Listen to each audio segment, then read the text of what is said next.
안녕하세요. 지구과학의 뉴메타 함석진입니다. 오늘은 함석진의 공부 시리즈 5번째 시간. 요거는 좀 편안한 마음으로 다른 나라는 그러면은 입시가 어떨까? 요거에 대해서, 그리고 제가 뭐 입시 전문가처럼 엄청 입시 다른 나라 이 나라 입시는 이렇게 이렇습니다. 뭐 편차치가 어쩌고 저쩌고 이렇게 분석을 하고 싶은 목표가 있는 게 아니고요. 그냥 재미로 보는 거라서 요거는 편안한 마음으로 와, 신기한 입시제도네. 약간 다른 나라의 신기한 입시제도, 요 정도 제목으로 생각을 해주시면 좋을 것 같아요. 네, 제가 인상 깊었던 거는 네덜란드가 추첨으로 의대생을 좀 뽑는 그런 게 있거든요. 요거에 대해서 설명을 잠깐 드리겠습니다. 일단 네덜란드라는 나라에 대해서 설명을 좀 드릴게요, 여러분. 사실 우리가 뭐 네덜란드 바로 옆에 있는 나라가 아니니까 잘 모르잖아요. 여러분, 네덜란드도 사실은 유럽에 있는 여러 나라들 중에서는 상당히 우리나라랑 비슷한 면들이 많이 있는 나라입니다. 왜냐면은 네덜란드도 원래 전통적으로 그렇게 자원이 막 있는 나라가 아니었어요. 옛날에는 네덜란드는 상업이 되게 발달해가지고, 왜냐면 바다에 접해 있기 때문에 상업이 발달해가지고 장사로 많이 먹고 살았고요. 그 후에는 역시 우리나라랑 마찬가지로 사람이 자원인 나라로서 공부를 열심히 해가지고 먹고 살아서, 여러분도 한 번쯤은 들어봤을 텐데 슈퍼을이라고 ASML이라고 아주 유명한 회사가 있어요. 물론 이게 일반적인 뭐 소비재를 파는, 그러니까 우리 일반 사람들이 바로 쓰는 물건을 파는 회사는 아니지만 이거 뭐 하는 회사죠? 바로 삼성전자나 아니면은 TSMC나 아니면은 SK하이닉스 같은 데서 반도체를 만들려면은 노광 장비라는 게 필요한데 그 장비를 만드는 회사입니다. 근데 이게 ASML만 만들 수가 있는 거라서 굉장히 미세한 공정이 필요하거든요. 이 선을 새기는 게. 그렇게 미세한 공정이 가능한 거는 이 회사만 만들 수 있는 거라서, 이 회사가 누구한테 그 부품을 납품하느냐에 따라서 세계 반도체 이 시장에 요동을 치는 굉장히 중요한 회사거든요. 네. 자, 이 말을 드린 이유가 뭐냐면은 이런 기술력 어떻게 가지게 되었느냐? 공부를 열심히 해서 가지게 된 거다.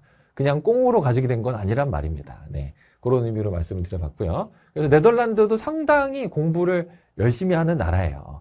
그리고 네덜란드에서도 의사는 우리나라랑 비슷하게 상당히 고소득 직종, 우리나라 의사보다도 평균 소득이 더 높은 그런 직업입니다. 그런데 네덜란드에서는 모든 의대가 다 그런 건 아닌데요. 한 8개 의대 중에서 한 3개 의대 정도에서 추첨으로 의대생을 뽑는다고 합니다. 이게 좀 재밌죠? 이것도 추첨으로 뽑는 방식도 좀 여러 가지인데, 어떤 대학교에서는 약간 이런 식으로 하는 거예요. 예를 들어서 한 해의 의대생 정원이 뭐 1000명이다. 그러면 2000명 후보자 중에서 1000명을 추첨으로 뽑는 겁니다. 예를 들어서. 그러면 나머지 1000명은 떨어지죠. 그럼 이 1000명 어떻게 하느냐?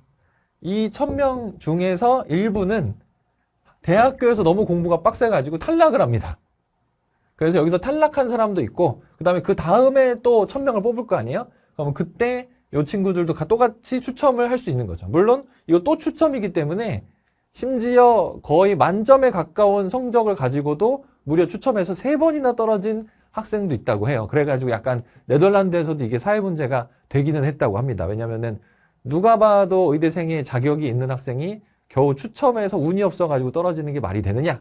요거를 3연속을 떨어지니까 3년을 꿇었기 때문에 시험 한 번 못 보고 3년을 떨어진 거예요. 그리고 이건 좀 억울하잖아요. 그런 문제도 있었다고 합니다.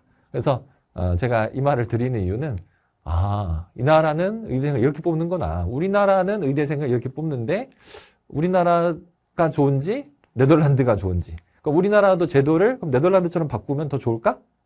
추첨으로? 그게 더 좋은 친구도 있겠죠. 아니면 그게 되게 불공정하다고 생각하는 친구들도 있겠고. 네, 아무튼 그런 재밌는 얘기가 있어가지고 제가 한번 가져와 봤고요. 그 다음에 요거는 일본의 수험 제도인데요.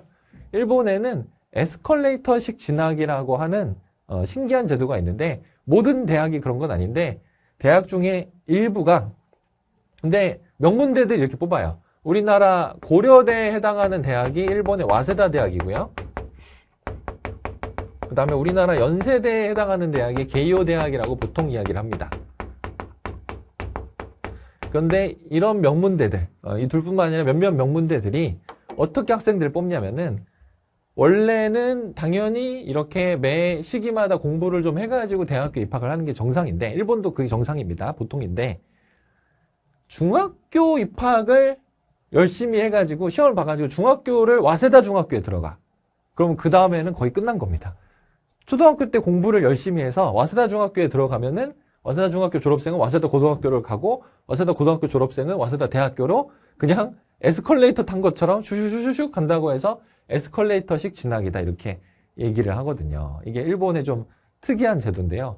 이런 것도 그냥 재미로 한번 가져와 봤습니다. 이게 좋은지. 대신에 이거는 중학교 입시가 빡세요. 그래서 초등학교 학생들이 소위 란도셀이라고 부르죠. 커다란 가방 혹시 보신 적 있으세요? 커다란 가방 이렇게 메고 다니면서 초등학교 학생들이 엄청 중학교 들어가려고 열심히 공부를 하는 학생들이 있거든요.